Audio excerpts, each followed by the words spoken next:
who wanted reviews. So we can start with questions.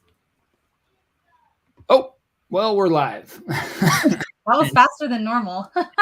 Just like that. Usually there's a little slight delay, but we're live. So welcome to Passive Prospecting, YouTube for Real Estate.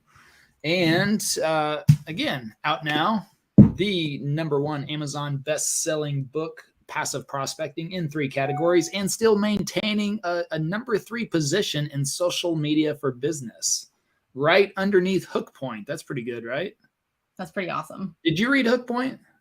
I have started it. I don't think I finished it yet, but yeah, it's good. Oh, it didn't. You just got through the hook part, and then just through the hook part. Yeah, no, I've been working through the audio book when I have half a second to think about other things. Yep. Okay, well, cool. Speaking of which, the audiobook for Passive Prospecting completely done, in processing, and I don't know, I guess maybe hopefully within 2 weeks or so, the Audible Audible version will be out of Passive Prospecting, so that's pretty cool. We got to get that, a shout out to my man, Professor Nez, who left that amazing video testimony, right? And he said we could put that on the website. We got to get that on. That's awesome. On Passive Prospecting. So what are you up to today, Chrissy? I just got off of a team meeting with my video editors, and things are going really, really well. People are working on some new systems that we've been putting into place for people. So new designs are coming out for our thumbnails too. So we'll be sending those out next week for people to look at. So we've got lots of stuff going. Awesome. All right. Well, we got several of you out there already, so make sure you start hitting us up with some questions. And I think we got a couple of channels to look at. Yeah, I'm going to pull up links. Gwyneth tells me we had 1 or 2. So. And then I'm heading out here right after this. We're filming I think a $2.7 million property. So that's pretty cool. Looking forward to that. All the way up in Frisco. Awesome. That'll be fun. Frisco. So let's see here. All right. So what do we got here? Mr. Malcolm. Welcome always. What metrics should be used to track and measure the success of your channel, and how can you use this data to improve your content strategy? Man, his questions are so good. I feel like, is it just you, or do you chat GPT? Like, what's the best YouTube question I could ask?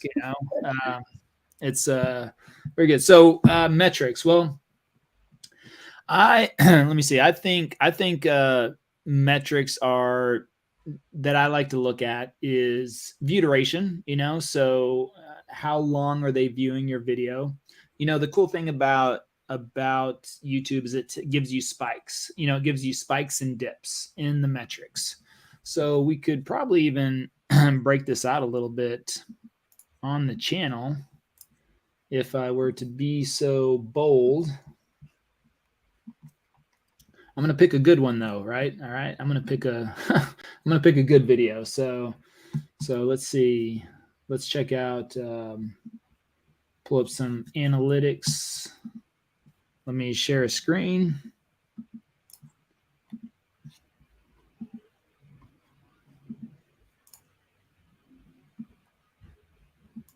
And should see that. Okay. So the question is the metrics and data you like to look at. So if we go on here, let's see, going to, I love this. Look at this. This one, Don't Move to Dallas, still top performing. It's over 100,000 views now. Something I want you to really look at though. I mean, look at this thing. I mean, from the get-go, you can see like a big spike right here. Not a big spike, but I mean a spike to where it gets picked up. This video just keeps on going. It's like the Energizer Bunny, all right? So you can see that spike. Hopefully you should be able to see it. There's just a dip where it picks up, and there's another little jump right here, another jump kind of like right here. And then look, even recently, look at this. After 1 year and 277 days, okay, see that right up there? See that metric? Look at this. Look at another uptick right there. That's the power of YouTube and evergreen content right there. So first and foremost. So this is something you can look at. And what you can look at, Mr. Malcolm, is this gray portion right down here shows you how your average videos do. So my average videos are way down there. This one is definitely taking the cake. And we look at the browse. Look at this. I mean, just in the last hour or two, it's spiking up again over the last 48 hours. So that's pretty cool. But it doesn't take much. I mean, a couple of hundred views every 48 hours. I mean, think about this. I invested my time of 30 minutes to make this video almost 2 years ago now, one of the first videos, and it's still it's still prospecting to 214 people every 2 days. All right. So let's say 100 people a day. I'm reaching 100 people a day off of one video that I made 2 years ago. That's pretty amazing. And I think I forgot to record our separate portions. That would have been a really good reel right there. So that's pretty good. YouTube search, it's backed up by YouTube search, as you can see, but browse is still pushing a majority of it out there. So let's go in here real quick. I mean, engagement is one of the key factors. So again, watch time. Let's look at average view duration. So, and it looks like compared to the gray on my other videos, it's could be a little bit lower than normal. And you can tell right there, about the same as usual. So that little green check mark without fill, of course, if it's green with an up arrow, you can see here 8.3 thousand views more than usual, but this is about the same. So we have a good average view duration, usually around 8 minutes or so, but it stayed pretty consistent. So overall, that's not bad. 733, it's not bad at all. And this is what you want to kind of look at. This is how you want to adjust things too. So, average percentage view, 26%. And it's all right. I would say 50%, 30, 40, 50% is really ideal. But overall, again, I think a lot of people, you can look at, okay, where's the spikes? You can go in here and look at spikes. Now, what's interesting is like, what did the spikes account for? Is that like just people going back? I don't know. There's chapters in there. You could see maybe they're looking, property taxes. So it could be people jumping around in there. So right now we know, well, property taxes, that's a pretty good point. Let's see if this is another, you can play. And what's funny is I hate the audio in this. So what happened was we used to use these microphones that were frequency versus Bluetooth. And when Travis came in on me, he walked in on me. So I got him in the video and I put this mic on him. Well, I didn't realize like the mics were on the same frequency. So what happened was his mic picked up the audio and then was picking up my audio. So my mic was not picking up my audio. It was getting recorded because it was on. So it kind of like canceled my mic out. So this whole time, whenever I'm talking, it's okay, but the audio, for the trained ear, it's not perfect, I had to do a lot of doctoring on that audio. Oh, and it still wasn't 100%. Okay, so Chrissy had to improve it even from there. Yeah, it was bad to begin with. I remember that one distinctly. Yeah. And it's the most popular video. So again, I think we nailed it on the thumbnail. I can't stand Dallas, clearly, and I would say that's not even really the best font on that. As far as orange with the background there, you can kind of see if you're looking on YouTube, it's probably a little hard to read, but let's say you can look at spikes. You can look at, overall, again, all my videos, every single thing. I've tested so many different things at this beginning. It's almost like every video, just drops like 30%. I've done it with intro, without intro, getting straight into the point, lagging things on, doing it. I've tested several different things. It's pretty much always right there. So you're going to lose 30%. I'm okay with that though, because I think about, somebody clicks on that and they're kind of like, I'm not really that, I'm okay, because they're not likely that serious about moving. Otherwise, they're probably going to stay on and check this out. So, average view duration, that's pretty good. Let's see, audience. You can see where new viewers versus returning viewers. I know YouTube really wants returning viewers to come back. So that's pretty significant. And but overall, let's see if the overview, I mean, I'm kind of looking at comparison to the other videos, but like whenever you go back to the dashboard here, I would look at, like I just released this video, this Salina pros and cons. Now, based on the first 3 days, it's doing 4 of 10. So this is probably one of my bigger indicators. Okay, so it's not number 1, but it's not number 10. And I think the goal is like always try to make a number 1 video, right? Always try to do better than before. But at the same time, Salina is a smaller suburb. It's not as popular. So again, that could just come with the territory as far as the actual content, or the subject of the content, I should say.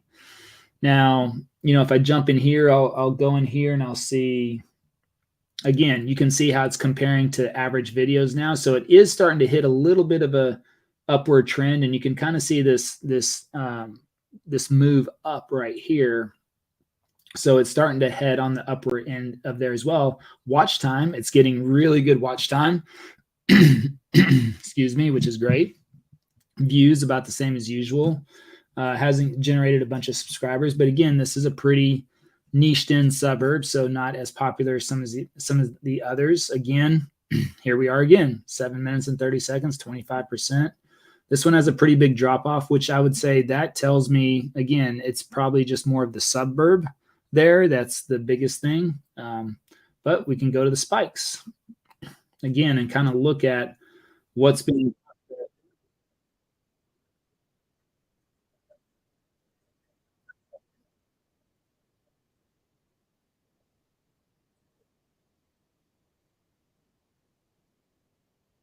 Okay, so whenever I'm talking about the main community, so that tells me right there, I could easily do a neighborhoods of Salina style video. That would be pretty cool. So you can just look at some of those different things, but that's it. You see property taxes in the previous video. What am I talking about here? What am I talking about there? I guess you still can't hear my audio, right? I still don't know. I just don't understand, because, well, it's Zoom, you can do it so easily. I'm not sure how to do it on here. You can, let's see, let me look at settings, audio.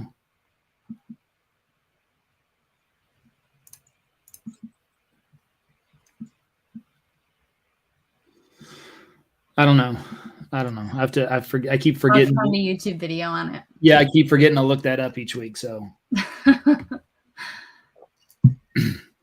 so that's kind of like what I look at.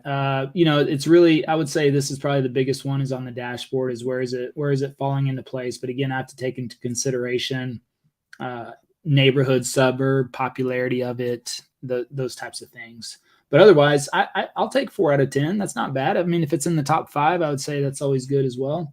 And the watch time is up on that. So, overall, click-through rate, that's another thing. We changed out the thumbnail. This did not have one of our better, it had 3.7. It's not one of our better click-through rates still. So if I do that, I think we changed the thumbnail after the first day. So that did bump it up. So it's the average that's pulling us down. So I noticed that in the very first day, we had like a 3.3, which is low for us. And I normally don't switch out thumbnails that quick. I like to let them go for a day or two, and then we test them. But I called up Chrissy, trusty old Chrissy, on a Sunday. And I was like, hey, so I know it's Sunday, but can we change out that thumbnail real quick? So, and look at the difference. That got us up to 5.7, 4.7. It looks like we're heading back up. So that's where we like to be. So that's a good thing. Okay. So I look at that and I'm like, okay, so now I know we got a thumbnail. And of course it's a negative thumbnail, and the other one was positive. So the negativity continues to win a lot of times. That's the unfortunate thing. But so looking at something like that, so just making that adjustment. If you see something below than normal click-through rate, then change out a thumbnail. All right. So that would be something I would look at. That's something I would do. So let me see. What's up, Myrtle Beach? Can you check out our page? Did they submit in the? You need to submit in the Facebook group ahead of time or we can't pull your channel up. So make sure that you're doing that each week inside of the group. It's also hard for us to verify when people come on. Sorry, I muted myself. But it's hard for us to also verify. We also want to only leave this open for our group members. Now, I know you're in our video editing program, but we also need to verify when people are in the course and in school. So if you're not in school, we can't do your channel either, just as a heads up. So.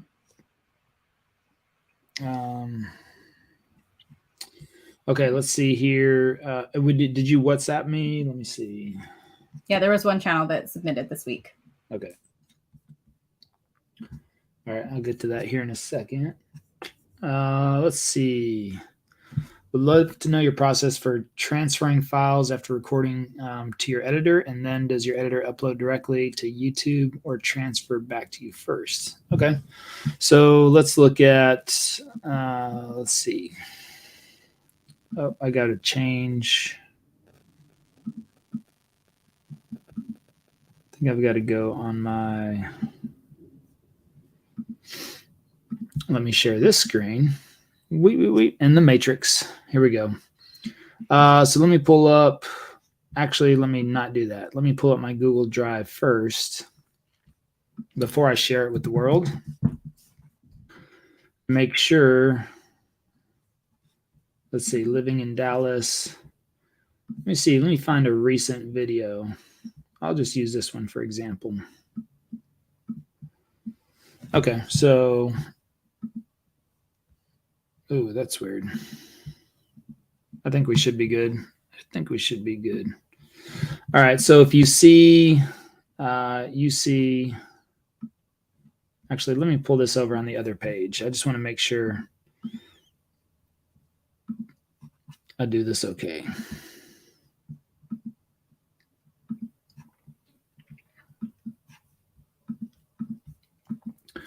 All right, so let's see, living in Dallas. This is where I have a lot of folders. So let's just say, okay, Alan, pros and cons there's one video file. So I did that in one take. Did we add that raw video to school yet? That's going up today. Okay. I didn't get to it yesterday. So there's the video file. So let's just say I'm just going to choose a random video file that I have. Let's say I have a video file on my other desktop and I'm just going to drag.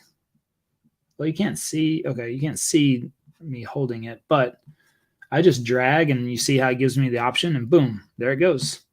All right, so that's pretty simple. Drag and drop into a Google Drive, Alan pros and cons. Then I'm going to go to our Trello board. So we've got, different channels. Wait, oh, can't see that. I must have not have selected the screen. That's why it's good. Okay, there we go. All right, so then I got Trello board with different channels on here.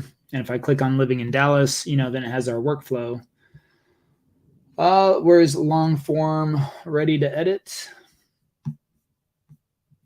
Long form ready for editing. Okay, so then I would sit here and I would say, Alan, let's just say Alan pros and cons. That's it. Bop that open right there. I could go back into, where'd my drive go? This is, oh, it's probably on here, right? Yeah. Let me just pull that over. All right, so then I would go here or go into my drive and I just say get link, copy link, done, boom, boom, and paste. And then members, I'll add the editor on there, click add them on there. And once I do that, it's going to automatically, it'll add him on there. That notifies him, the editor, and he goes in there, pulls the file, and that's it. Starts editing. So, oops. Now we've had Trello built out for a really long time. And so we have, and as you can see, we have like 20 people. But what I will say is if you are in the editing program, and if you're specifically, I'm not sure if you are in the editing program or not, but if you are, we use something called Coordinate. It makes it a little bit easier to talk to our large team. And so I would recommend just making sure you don't create a Trello board for us and sending that to us, because some people do that. And then, we never see the Trello board. We use Coordinate in the editing program. Very similar to Trello, though. Mm-hmm. Oh, I think I skipped a lot of questions. Oh, oops. I'm just looking down there now. I'm like, oh, I'm lost. I'm like, where is it? Let's see. Let's go back up here. Okay. What screen share tool do you use? Zoom. I do that. You can also use, now if he may be asking about the paint tool too. That's always a question we get. Might as well address that. Google picture drawing Is it called Web Paint? Yeah, it's called Web Paint. So it's Google. So I just Google.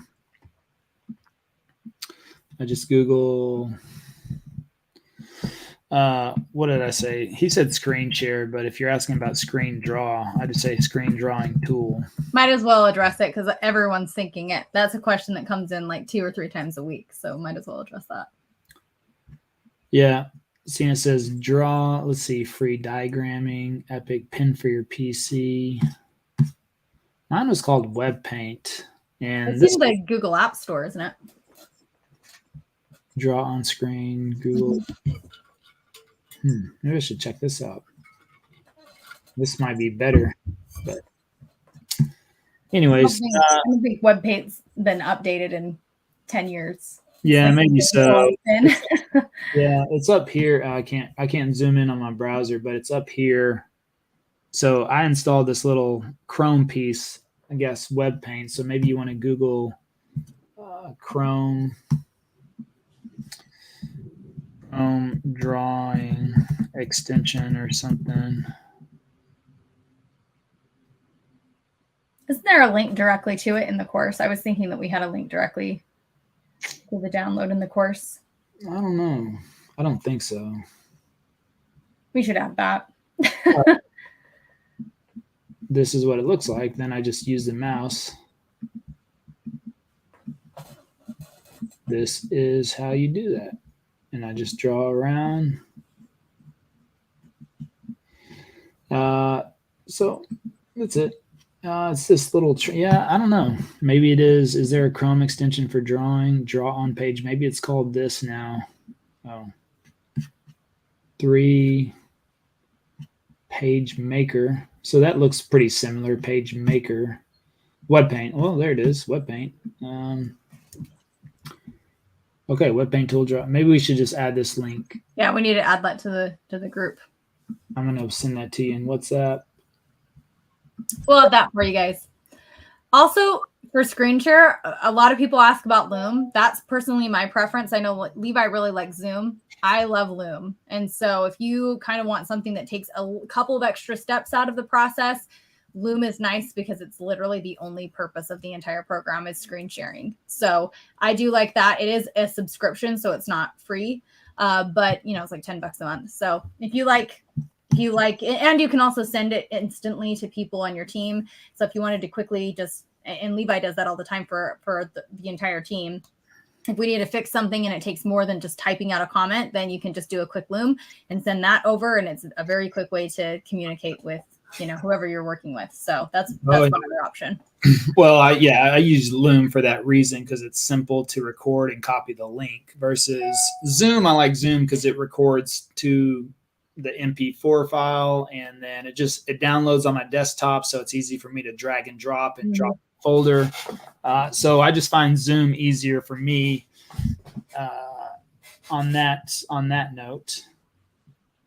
But Loom, I love Loom, especially for communicating with VAs. Mm-hmm. It's very easy just because, sometimes VAs, even though they can read and write English well, sometimes just communication, there's just a little bit of a communication barrier there still sometimes. So it's just easier to show, right? And I can walk people through on the screen. Mm-hmm. through Loom, easily copy that link. I throw that, we all talk on WhatsApp on our computers and actually every other messaging platform out there. Yeah. I can't, there's so many. Yep. How do you engage with your audience and build a community around your channel? It's, well, answer the comments. That would be one way. So you acknowledge and then ask a question. So acknowledge their comment and then ask a question, get them to re-engage. Of course, once you have 500 subscribers on YouTube, you get access to the community tab, and therefore you can do polls, surveys, things like that. And I'm wondering, when's the last time? We're about to find out. When's the last time we've our community tab? 2 hours ago. Oh, I love it. The team's on top of it. So they like to do stuff like this. Let's see. Home of several unique, exciting experiences. So that's cool. This engages them. This is just like value driven. Let's see. Cedar Ridge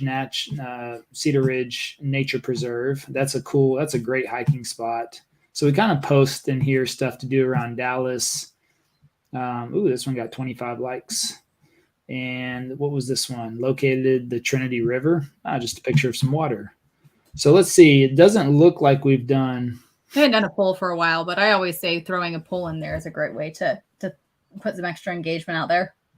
Yeah, we should have done it with this picture. Like, hey, here's a picture of a pool. Let's do a poll. Yeah.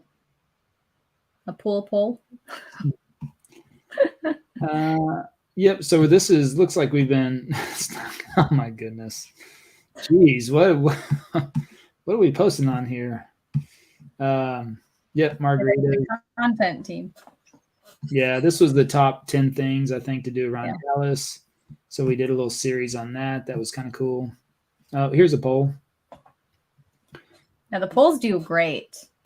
Oh, I'm not sharing my screen, huh? No, you're not. I can see it because I'm in the room with you, but yeah. Oh. Well, you got to tell. Sorry, I was looking at the wrong screen. I forget that I can see stuff other people can't. Okay, so let me start over there. So this one was posted 2 hours ago. So this, they've been team's been focusing on like things to do around Dallas. Just a little simple write up. Kiss my axe. Let's see, whiskey hatchet. That's one of those axe throwing bars. Popsicles. There's the pool. There's the pool I was talking about. And then that's what I was like, what? It's not going to look. That's clever. That's the yogurt place. All right. Interesting. And then we got to, here's the last poll. So 2 weeks ago, we did a poll, 116 votes. That's not bad. Mm-hmm. So as we welcome spring in Dallas, what are some activities you'd like to learn more about? So there you go. We could make a video on outdoor activities and, things like that. So you can do polls inside here. You can, right here, you can do an image. You can do an image poll. All right.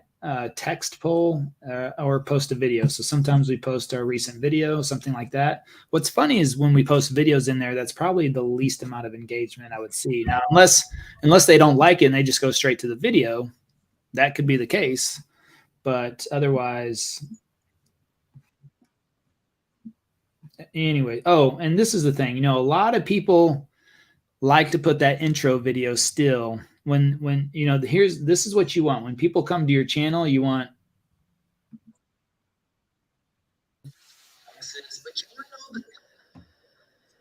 oh yeah, I forgot you can't hear that. No. Anyways, what I was just saying, so you're thinking about buying a home in Frisco, Texas. I mean, that's going to automatically play as soon as somebody comes to the channel. So it's just very powerful to have something like that, attention grabbing versus, hello, my name is Levi Lascsak. I'm a Dallas, Texas real estate agent. And I've been here in the Dallas-Fort Worth Metroplex for 20 years. And I like to help people buy, sell, and invest here in the local Dallas, it's kind of like, okay, But when you come here and it's like, oh, it starts playing automatically. It's engaging. Pops up Frisco, good, bad. Oh, pros, cons. Okay, all right. Now we're getting some movement on there. They're like, wait, what was that Chinese symbol? What was that all about? And then we go in there and we're like, let's get into it, so it's immediately engaging from the get-go. We're already doing a transition into a map, talking about proximity, getting a population. I mean, it's moving quick, right? We're trying to suck them in as quickly as possible. Growth, 72, a lot of growth there.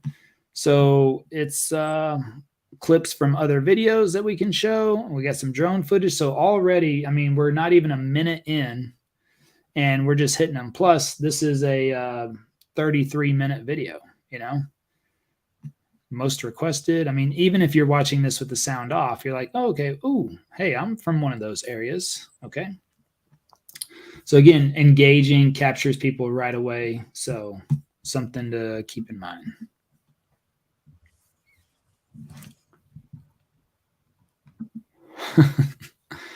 I wonder if Mr. Malcolm is analytical, You think he's PI results? I'd be interested to see him. Let's see. How do you leverage trends and current events in your content to stay relevant and attract new viewers?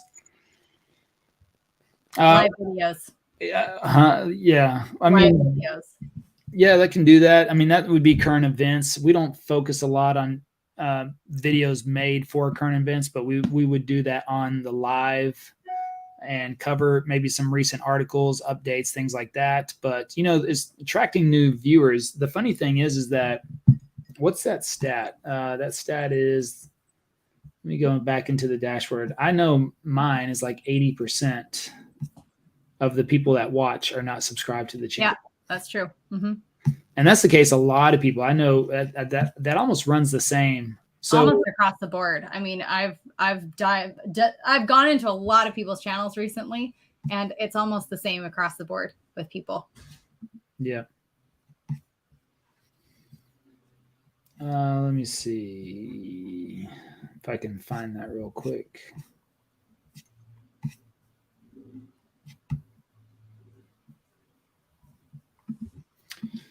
So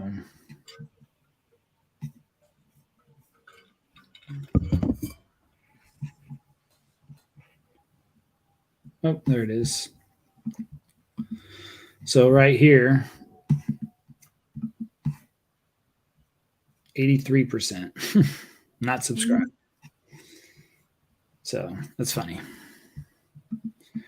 Anyway, so I mean, but we stay pretty consistent. We stay pretty consistent on subscribers. And let me see. Let me go back. It was kind of hit a little bit of a dip last week, but now we've picked back up. So you can see there. So let's see. Just a little bit of a dip, but we stay pretty consistent. I mean, 39.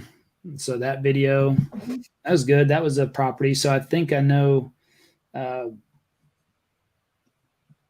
Yeah, I mean, it's a lot of house for a low price point, so that's a good thing. I mean, 670,000. That house was incredible. For a 5-bedroom. Yeah.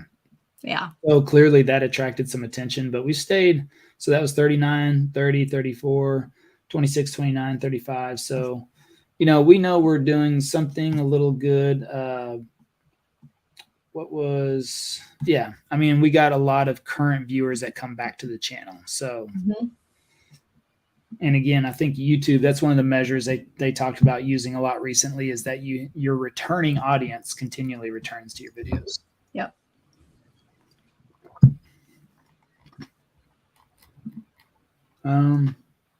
Oh, I already did that one. Yeah, I get lost in these comments. Well, they're moving all the time. Okay. Thank you. Appreciate you sharing. Oh, your process. Yeah, you're welcome. Okay. I think you missed a couple. Have you ever tried filming with Dub or BombBomb? Yeah, I use BombBomb, but I use BombBomb for personal videos. Something that I use BombBomb right now is for under contract videos. So, I'm about to give away all the secrets right here. All the secrets. So let me log in real quick. People are like, well, you never, you don't meet with clients. Yeah. Okay. So but I just did this one. I guess you won't be able to hear the sound. Nope. So anyways, this is 1 minute. This is a 1 minute video, but it's to, let's see if it has his name on here. Well, his name is Brandon, but he went under contract. So what we do is that our client care manager kindly sends me a list on Friday, on of under contract. So whoever went under contract this week. And then I recorded Bomb like a 1 minute video. And I'm like, hey, Brandon, first of all, I wanted to say congratulations on getting under contract with your house. David is absolutely amazing. He's one of our top agents on the team. So I know he took great care of you, but I just wanted to reach out and let you know that we're just a couple of weeks away and you'll be in your new home before you know it. And please let us know if there's anything that we can do for you. In the meantime, we're only a phone call, text, a Zoom call away. We want to make sure this goes as smooth as possible. Darla, our transaction coordinator, is going to be reaching out to you. She's going to make this process very seamless. So if you can, make sure you get everything that the lender asks for. That's very important. And overall, just let us know if there's anything else we can help you out on. We're going to be hosting a client appreciation event in the next couple of months. So hopefully I'll get a chance to meet you there. We'll send you out an invitation. Let us know if you can make it. And again, thank you so much for watching the channel. Thank you for trusting in us and, helping you with your move here in the Dallas area. And hopefully see you soon. And then that's it. And it's a lot of feedback. It's funny because people be like, wow, a personal message from Levi. Oh, I got my own video from Levi. Okay, cool. And so it's just a little added. It allows me to stay in contact with the clients at a little bit. And then of course, it's funny. We had our last appreciation event. Maybe it was that September time frame. So we're, I think that was about right. Yeah, we're about due for one. We like to do one kind of spring and fall. And it was funny. It's just like, people they'll come up and they're like, I'm so glad to finally meet you, David, Vince, Travis, Betty, whoever. They're just like amazing, love everything. It's cool. People like that. They appreciate it. But giving them that video when they go under contract, to me, it just gives them that little extra. It gives them a little extra love, Yep. So we've that's gotten so much feedback with that. People love those videos. Yep, that's what I use Bomb for. It's good and because we'll send that in a text message to them with a link, Mm-hmm. All right, lost my place again. I think Mr. Malcolm asked a question a little bit up that you may have missed, and Lisa, you missed Lisa's question too. Lisa Dean. Okay, let me see. Yep, how should I maximize my channel exposure to create impressions? What we answered above, I guess. I would say, yeah, thumbnails optimization. I mean, YouTube does recognize thumbnails. So, right now, negativity, right? If it bleeds, it leads. That's what they say at the news organizations. Negativity is at least negativity on the thumbnail. Now, if you click on my videos, they're still going to be positive. I'm not talking about the market crashing or anything like that because I don't know. I sold a lot of properties in 2019 because I thought the market was going to crash then. So I will tell you, I'm the last expert on timing the market because I probably missed out on 6 figures if I would have just waited one more year to sell those properties. But knowing what I know now, I would never sell another property ever again. I would just hold on to them.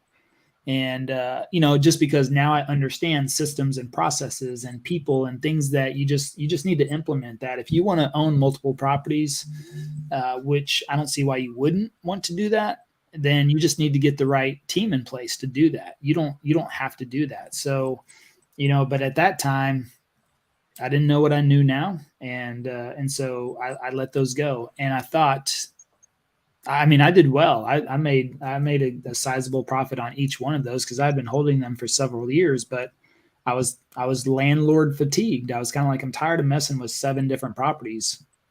Plus I moved, I was back in Dallas in 2019. I had all those properties were in Louisiana. So, I didn't really want to manage them out of state. I didn't know how to handle that. And And I was also doing very well financially with my financial services business. I was traveling, and so I didn't care about it. I was kind of like, I would rather just travel. And what was funny is I sold like 3 properties whenever I was in France. I remember that. I had to do all this power of attorney, and it was funny. I'll tell you here's a funny story for that. So literally like 3 properties. What I was going to do is I had 3 properties like in the same neighborhood, and basically literally one next door to the other, and the other one was across the street. And so I had 3 properties right there. So I was like, well, I'm going to list one property. If it goes under contract, then I'll list the second property, right? I wasn't going to list them all at one time. And so I listed the first property, and then I was like, well, I'm going to go out of town. I went to France. I was going for 5 weeks. Right. So 5 weeks, and no, 7 weeks. I was going to Europe for 7 weeks. I was just going to be in France for a long period of that time. And one of the guys I was with, one of the friends, it was funny. So all of a sudden the house went under contract, right? Like immediately went under contract. So I was like, oh, well, wasn't expecting that to happen. Goes under contract. So then I'm scrambling around France, trying to, find an office, talk to people in English, how do I get documents, do this. I had to get my realtor to send me a power of attorney, all this stuff. Miserable. Oh my God. And then I had to get the power of attorney like notarized, and going around France trying to find like a notary, which apparently like they had no idea.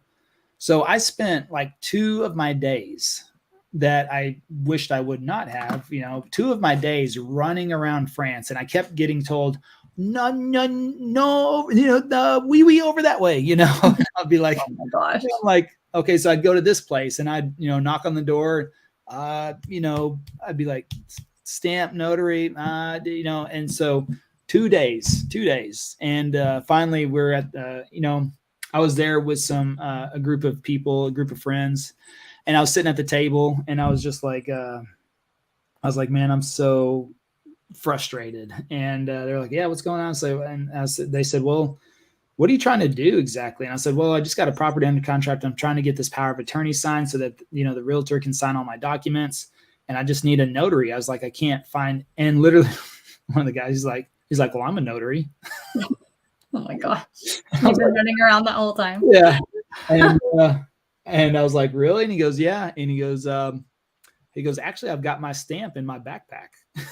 I was like, what are the odds? You brought your note. He's like, well, he goes, I don't know. It's just part of it. He goes, I have it in my backpack. And I wasn't thinking about it. He goes, I probably wouldn't have packed it if, I thought about it, but it's in there. And, of course I brought my backpack. And so it just happens to be in there, but yeah, I can notarize that for me. Oh like right there. I was like, oh, okay. So,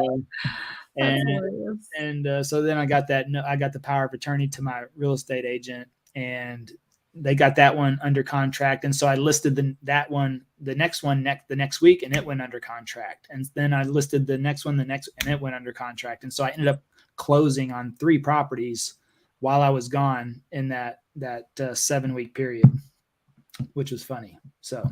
Whew. And you've got some wild travel stories, that's for sure. Yep. A notary, running into a notary in your group of friends who happens to also have their stamp, that's probably up there with one of the and actually coincidences. What's even funnier than that is, here's the other piece of that, is what's funny to that is that I spent 5 weeks in Costa Rica before that. So I was 5 weeks in Costa Rica. I came home for a week.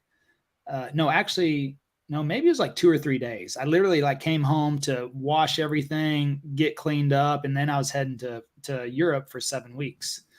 So this is whenever my financial services, by the way, for context, I worked with teachers, so during the summer, I took the whole summer off, 2.5, 3 months. And I would travel before 2020, that's what I was doing. I was traveling and having a good time. So I went to Costa Rica for 5 weeks, came home. I had listed I had a lake house, and at a lake house there in Louisiana, and I listed that. It went,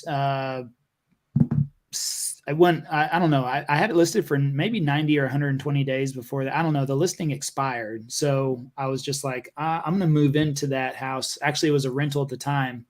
And then because it expired, I was like, well, I'm not going to, I'll just move into that one. Cause I think I was in an apartment short term. So anyways, but while I was there for that two or 3 days, switching everything out, I get a knock on the door and was literally moving all my stuff in. I just, everything was there. I think it got dropped off either like right before I went to Costa Rica. So I hadn't even unpacked like everything. So I was just in boxes and I get a knock on my door and the guy's like, so, hey, I noticed this property's off the market now. And I was like, yeah. He goes, so you didn't, I was like, no, I didn't get any offers. He's like, well, are you still interested in to sell it? And I said, well, do you want to buy it? And he goes, yeah. And I was like, I said, make me an offer. I said, but I tell you what, I said, I'm not motivated as I was. If you would have caught me when it was actually listed and before I just moved my stuff back in here, I would have made a deal. But I just told him, I was like, I'm not motivated because I literally just moved all my stuff back in here. So make me an offer. He's like, okay. And that was another home that whenever I was in France, then he, sent me an offer and I was like, oh, I'll take that. So yeah, it was like 10,000 under my asking price. So I was like, oh, well, I'll do that. So I took that. And then I had to have somebody go over there, repack all my stuff. And oh my gosh, while you're in France still? Yep. And, oh my gosh. And I didn't really know who I could trust to not trust, but who I could depend. I had to call my ex-wife. I called her and I was like, look, hey, do you mind finding me an apartment in New Orleans? And we're on good terms, we're still friends, and it just wasn't a good fit for us between us. But she was like, yeah, sure. Cause I know she loves looking at houses and playing house hunters and all that stuff. So I was like, hey, do you think you can find me an apartment in New Orleans that, and she knows me. So I was like, just match my taste. And sure enough, she went and found me an apartment and rented it. I paid the deposit, everything, never even saw it. I mean, sent me some pictures of it, but I was like, okay, that's cool. And so then I had to have the movers like take stuff from my house and move it over there. Oh my gosh. So again, whenever I got back from there, I was literally went to this new place I'd never been to before, just opened it up, like had all my boxes in there. And I was like, all right, time to unpack. Oh my gosh. A bigger adventure than going to Europe. Yeah. Okay. Anyway. All right. Well, let's see. Let's pull up a channel real quick. Malcolm wanted to know if he can get the signed copy of a signed copy of your book. Yeah. When are we going to meet? That's right. Or you can, if you buy a copy on Amazon, leave the review, send me a screenshot of the review or a picture with you in that wonderful picture, like this. I need this picture of you holding that book. That's what I need. And yeah, leave a review on Amazon and I'll send you one of my own books. Send me your address. I'll do that for sure. Let's see. Well, you had a couple more questions. Did you want to answer those and then go to the channel review, or do you want to take a break? You have three more left on the. Yeah, let me just try not to talk so much. How about that? Here, this is here. I'm gonna take over. There we go. Left off.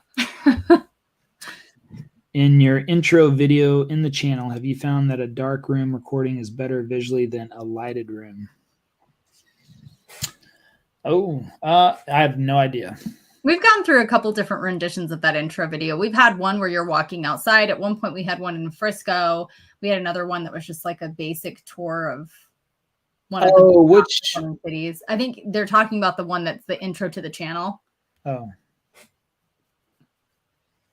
I'm not sure on that. I mean, all my videos in the beginning, I was in my front office of my house, which is very well lighted. I mean, this is closed off. I have blackout curtains in here. So I don't know. I think just as long as you have visually aesthetically pleasing backgrounds, like,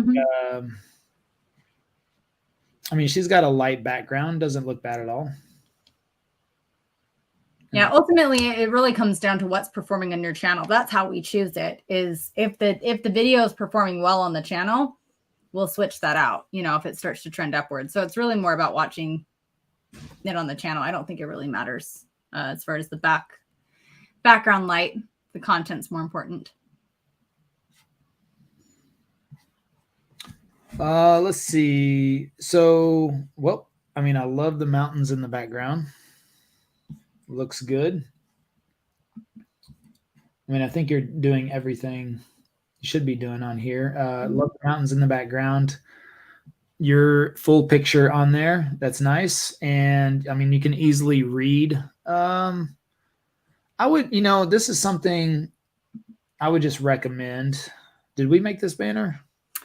I'm not sure if this is a revised version that we sent Hallie. This isn't the original one we designed for her. Okay. If it is, it was one we updated. She's in the editing program though.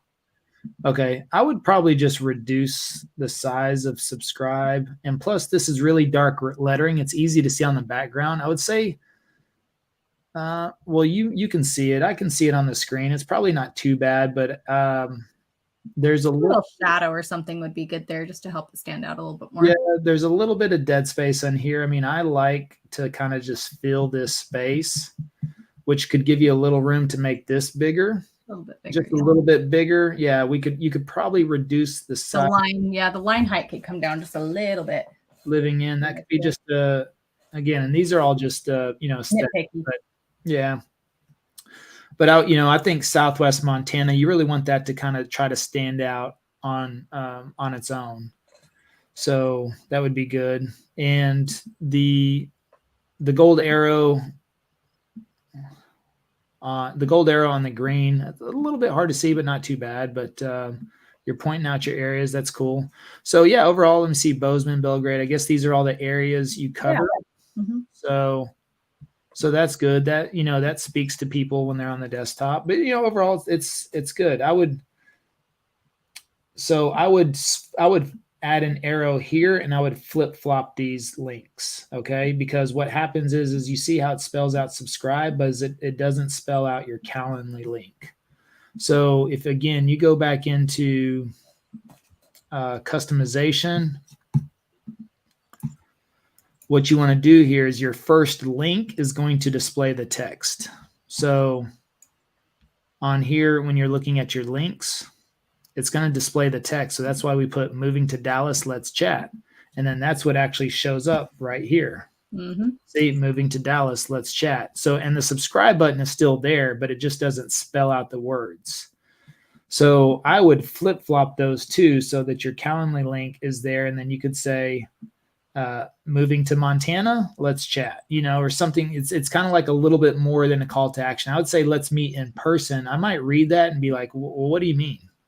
What do you mean by that? Because I'm not really sure what that means compared to what I see right here. Mm-hmm. So I would flip flop those, change the lettering around. You can do that. Oh, I already clicked off of there, but yeah, you can do that in here, and you can see how it says subscribe right here, but that's just not going to show up on the banner. Mm-hmm. So it really depends on that first link right there. So I would change that out. That looks good. And let me see. So we come to your channel, and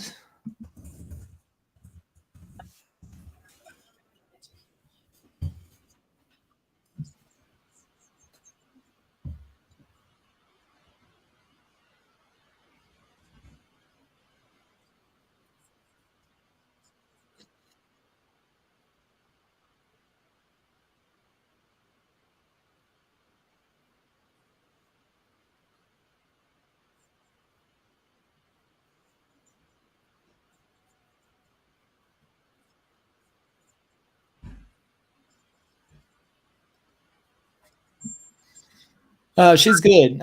She's good. Really good on camera. I think this is catchy right in the beginning. And you got 2,700 views. That's pretty good. Mm-hmm. There. So let's see. We got to work on thumbnails. We got some new. I really like this thumbnail. Yep, we're launching some new thumbnail styles this week. So. Yeah, I mean, love the mountains. Love all that. So that looks good. I think something that I'm finding, Chrissy, I've been just doing some tests on this. I mean, I think, and we might want to do some A/B tests, but just putting like Livingston, Montana first. Let me see. Yeah, we've tested that out on a few videos as well. We're kind of still doing some testing on that. Not on this particular channel, but we've done some with the name of it in front. Yeah. Okay. Maybe try Livingston, Montana, pros and cons. But otherwise, I'm not sure. Let me see. I think we looked at this before. Did we on TubeBuddy?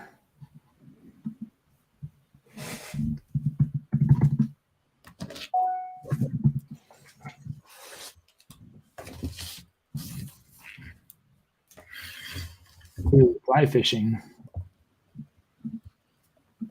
Fly fishing in Dallas. Is that what you just looked up? No, Livingston, Montana. Oh, you're looking at it. I want to do a video on fly fishing. Yeah, the outdoors is a big deal up there. Okay, 13,000 searches per month. That's not bad. So I don't think anybody's up there, but let me see.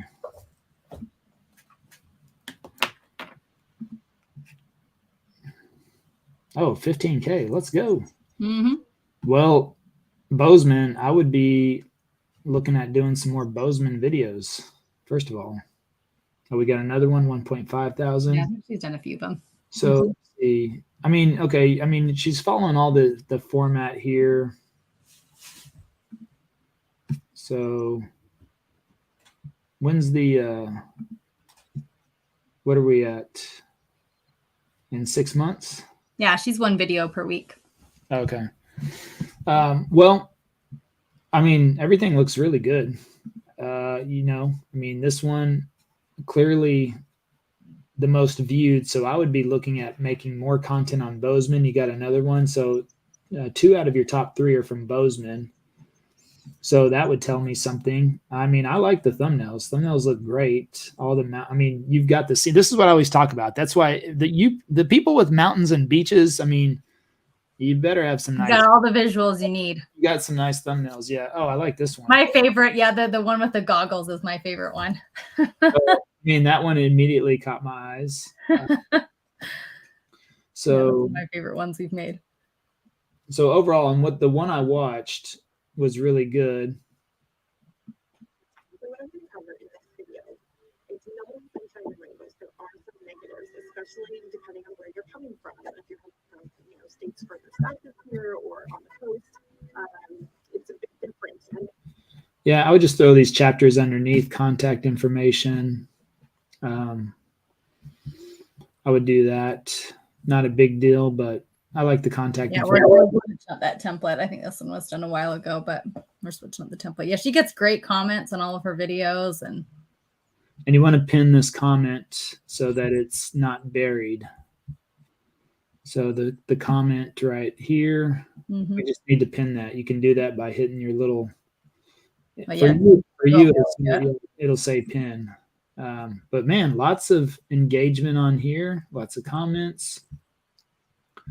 I think it's just, stay consistent. And really, the main thing I could recommend here is to go to 2 or 3 videos a week. Yeah, you're crushing it, Allie. And go back to Bozeman.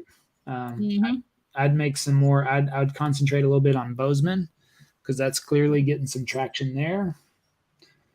So I'm not sure. That's a great thumbnail. Purple Mountains Majesty, right?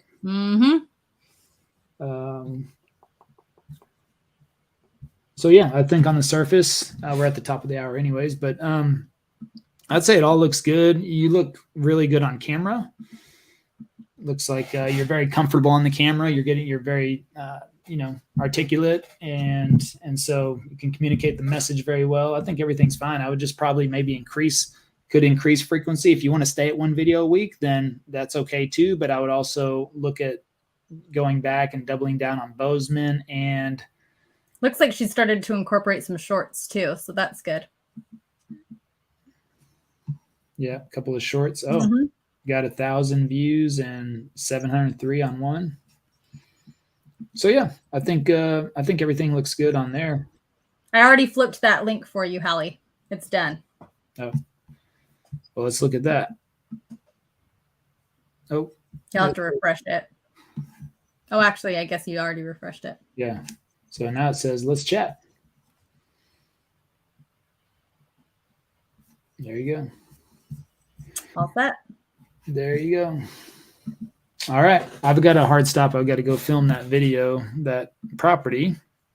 Any last minute questions, short ones I can throw in there? Yeah, and additional content for that. Hallie, go do price points. Price point videos would be great in your area. Yeah, Bozeman. I would do vacation. I mean, I think we talked about this before, right? Vacation. That's a vacation market, right? Tourist spots. Yeah, they've got quite a few resorts. Yeah.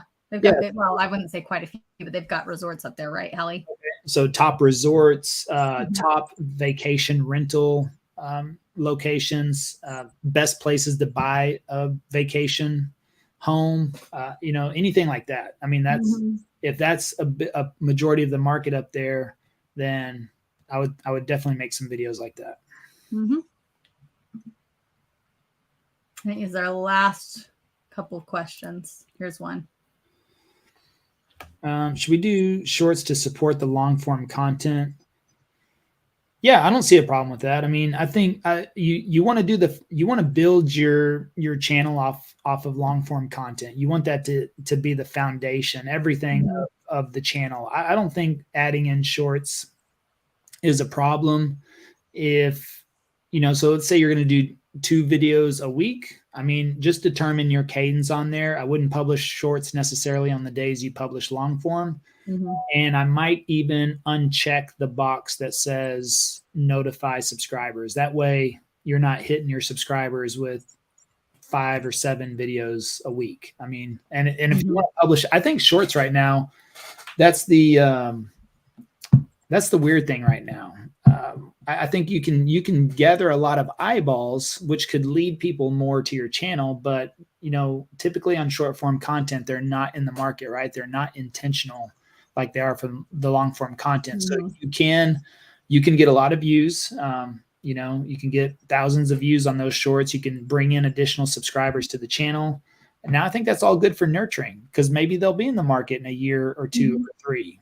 So I don't think anything's wrong with that. But I would just I would just be mindful of, hitting your subscribers over the head every day with video content. I think people look at YouTube still as kind of like, just send me a video once or 2 or 3 times a week. But I don't know. I see some other creators that do that. That's what they do. They publish that. Some channels I'm subscribed to, they publish, 2 or 3 long form videos. And then every day they don't do that. They send out shorts. And I see that stuff. It doesn't upset me, but I don't know. I think you can definitely incorporate it, and there's some room for that. And I also am a believer in waiting for 30 to 60 days on that. I usually advise people not to start out with shorts, because I really truly think that you need to have a baseline established. You need to attract the people who are looking for the long form content and use shorts to support that, versus creating shorts content and creating long form to support that. So I usually say 30 to 60 days minimum. Let YouTube learn who you are, what your videos are focused on, and then kind of start building that as a support tool for their long form content. I feel like if you introduce those too early, it can kind of skew the analytics on your channel. So I would be cautious about that. Yep. Okay. Well, I've got to run. Let me see, check my calendar, go film this property.